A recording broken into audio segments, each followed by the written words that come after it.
Menteri SDM Bahlil Lahadalia menyebut saat ini konsumsi LPG nasional mencapai 10 juta ton per tahun. Namun kapasitas produksi nasional hanya 1,6 juta ton.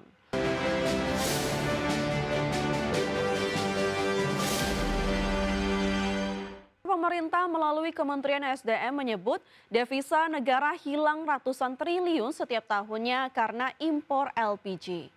Pasalnya kapasitas produksi LPG dalam negeri belum mampu memenuhi kebutuhan dalam negeri. Menteri SDM Bahlil Lahadalia menyebut saat ini konsumsi LPG nasional mencapai 10 juta ton per tahun. Namun kapasitas produksi nasional hanya 1,6 juta ton.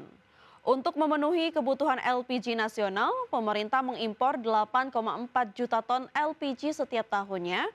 Guna mengurangi ketergantungan impor LPG, pemerintah tengah mengembangkan proyek hilirisasi gasifikasi batu bara menjadi dimethyl ether atau DME sebagai langkah substitusi impor LPG. Meski demikian, Bahlil menyebut pihaknya masih memerlukan waktu untuk mematangkan detail proyek tersebut. Ya, hilirisasi salah satunya DME. Kenapa?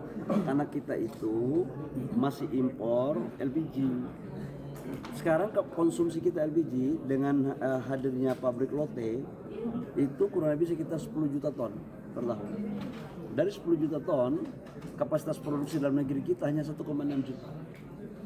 Artinya kita itu impor 8,4 juta untuk memenuhi kebutuhan dalam negeri. Berapa ratus triliun itu devisa kita keluar. Sementara di dalam negeri untuk membangun pabrik LPG, kalau pakai gas itu kan bahan bakunya C3, C4. Sementara gas kita itu lebih banyak di C1, C2. World Economic Forum 2026 yang diselenggarakan di Swiss akan menjadi ajang pertama yang diikuti Indonesia untuk meningkatkan investasi. Pasalnya investasi di Indonesia di tahun ini ditargetkan sebesar 2.175 triliun rupiah. Kementerian Investasi dan Hilirisasi menargetkan bisa menarik investasi besar dalam ajang partisipasi World Economic Forum yang diselenggarakan di Swiss pada 19 hingga 23 Januari 2026. Deputi Bidang Promosi Penanaman Modal Kementerian Investasi dan Hilirisasi Nurul Ikhwan menegaskan, partisipasi Indonesia dalam World Economic Forum ini salah satunya guna dapat meningkatkan capaian Foreign Direct Investment atau FDI yang diharapkan dapat membantu Indonesia dalam mencapai target investasi di tahun ini sebesar 2.175 triliun rupiah. Kami tidak melihat bahwa tidak ada kontribusinya dari WEF. Sehingga target yang diberikan ke kita sekitar 1.650 tahun lalu, 2 tahun yang lalu terpenuhi. Tahun ini 1.905 ya, triliun. Ya nanti kita lihat. Sejauh ini kami sih optimis insya Allah terpenuhi. Dan tahun 2026 ini kami diberi target 2.100 triliun untuk realisasi investasi. Dan dimulai dengan kegiatan Davos ini. Nurul memastikan Presiden Prabowo Subianto direncanakan akan hadir dalam World Economic Forum 2026 dan yang akan menjadi pembicara perwakilan dari Indonesia yakni CEO Danantara, Roshan Roslani dan Kepala BP BUMN Doni Oskaria. Dalam World Economic Forum Swiss ini, misi khusus pemerintah yakni memperkenalkan Danantara agar lebih mudah menarik investasi dengan adanya keterlibatan Danantara. Dari Jakarta, Riki Anwardi, IDEX Channel.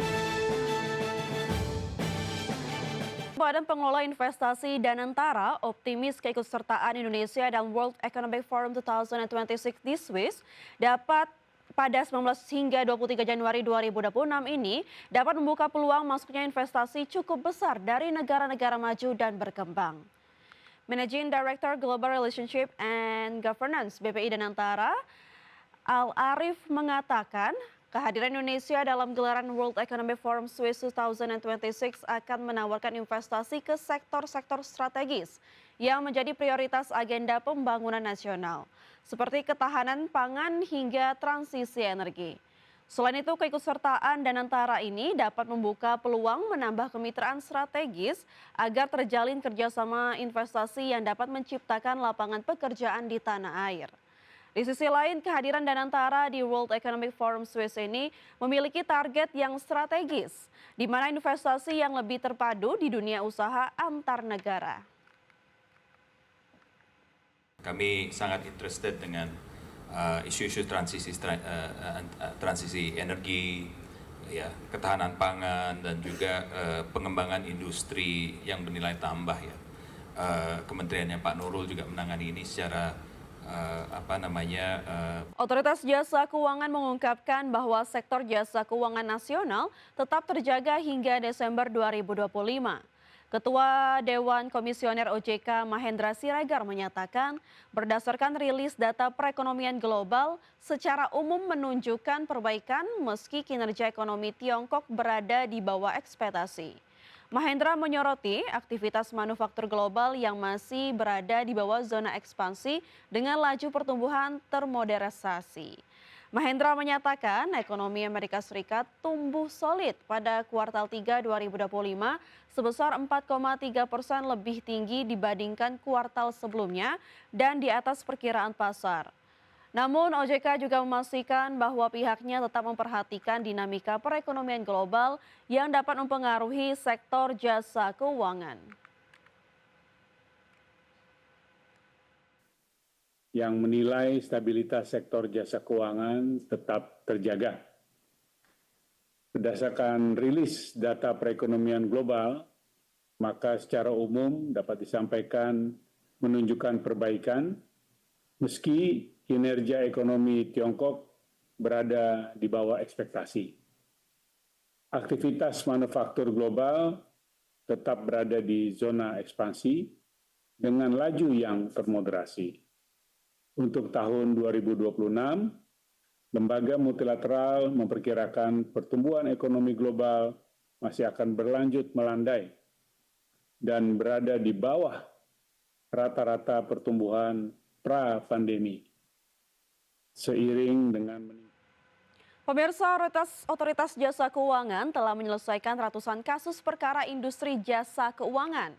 Wakil Ketua Dewan Komisioner OJK Mirza Aditya Suara mengungkapkan jumlah perkara tertinggi yang berhasil terselesaikan oleh penyidik OJK sejak tahun 2025 berasal dari sektor perbankan.